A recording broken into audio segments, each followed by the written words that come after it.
দেখুন কত সুন্দর হয়েছে, খেতে কিন্তু মাশাআল্লাহ অনেক মজা হয়েছে। আপনারা একবার ট্রাই করে দেখবেন, আশা করি আপনাদের কাছেও অনেক বেশি ভালো লাগবে। কড়াই বসিয়ে এখন এখানে দিয়ে দিলাম হাফ কাপ পরিমাণ সয়াবিন তেল, তারপর এখানে 3টা বড় সাইজের তেজপাতা দিয়ে দিলাম।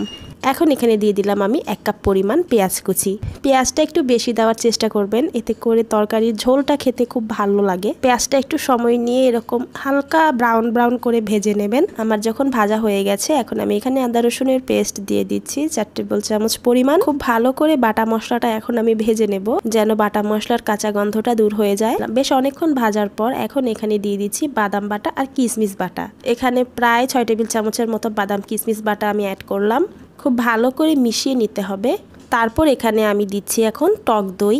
টক দইটা আপনারা মুরগির সাথে মাখিয়েও রাখতে পারেন আগে থেকে ম্যারিনেট করে, অথবা এই পর্যায়েও দিতে পারেন। আমি আজকে এভাবে রান্না করছি। এখানে আমি 4 টেবিল চামচ পরিমাণ টক দই দিচ্ছি। টক দইটা যেহেতু ফেটানো না, তাই খুব ভালো করে নেড়েচেড়ে টক দইটা মিশিয়ে নিতে হবে।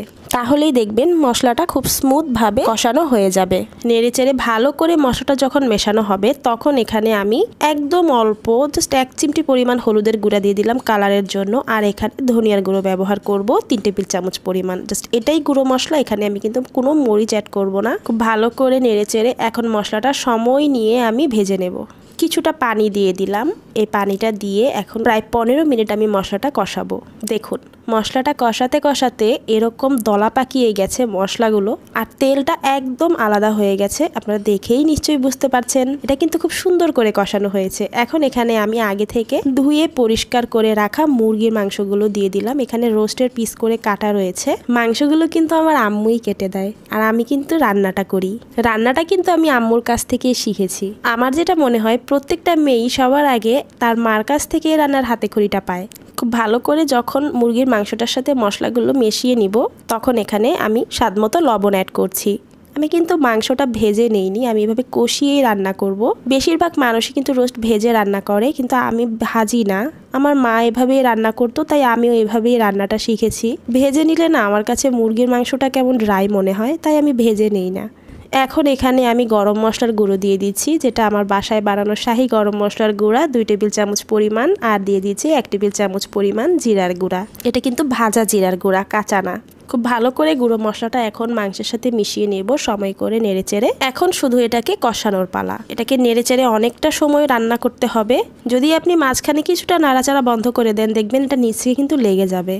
এখানে আমি কিন্তু এখন কোনো পানি অ্যাড করব না। মুরগির মাংস থেকে কিছুটা পানি বের হবে, ওই পানি দিয়ে মশলাটা নেড়েচেড়ে কষিয়ে নিতে হবে। দেখুন আমি প্রায় এখানে 25 মিনিট ধরে মাংসটা কষাচ্ছি।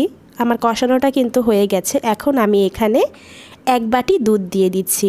এটা গুঁড়ো দুধ আমি পানি দিয়ে গুলিয়ে নিয়েছি। পরিমাণ অনুযায়ী 1 গ্লাস রয়েছে। আপনারা চাইলে লিকুইড গরুর দুধও ব্যবহার করতে পারবেন। খুব ভালো করে আমি এখন নেড়েচেড়ে মিশিয়ে নিচ্ছি।